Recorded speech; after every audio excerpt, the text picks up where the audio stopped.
תקשיב אלדד, אני יודעת שאתה סטנדאפיסט מקצועי, אבל אני ממש חושבת שזה לא קהל היעד שלך. מה זה?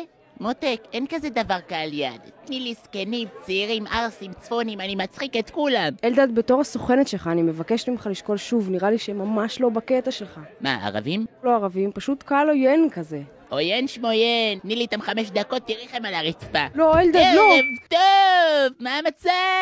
אני אלדד מחלוף, נולדתי בנהריה, אתם יודעים מה מבאס בנהריה? מלא חתולים. אתה זורק את הזבל, פתאום יוצא לך חתול. בוא אחי, תבדוק אם אני בבית קודם. בוא תדליק את האור, תדליק, נראה איזה קהל יפה יש לנו פה היום. ערב טוב. אז מה? יש פה מישהו מהספארי ברמת גן? אחלה מקום, אחלה מקום. תנאים, לא כמו בתנ"כי בירושלים, חרא.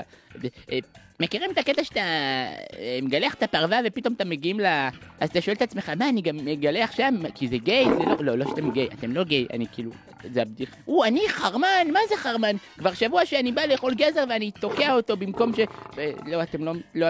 מי פה נשוי? איזה כיף זה זוגיות. מכירים את זה נצוי... איזה באס זה ללכת לרופא? כי זה אומר שחולים. מכירים את זה שדוב מנגב איתך את התחת? למה שדוב מנגב איתכם את התחת? הוא לא, הוא מנגב איתי. אתם מכירים את זה שאתה שואל אוגר, אחי, לאן אתה רץ? והוא מביא לך מכות? הוא כאילו מתבאס שאתה צוחק עליו שהוא רץ במעגל. איזה מצחיק זה סמים? אתה יודע, אני הייתי אלדד מחלוף, לילה טוב. את מפוטרת! את פאקינג מפוטרת, את שומעת אותי? את תסדרי הופעות למבוט בצוע של כלב שאני אגמור איתך! מצחיק.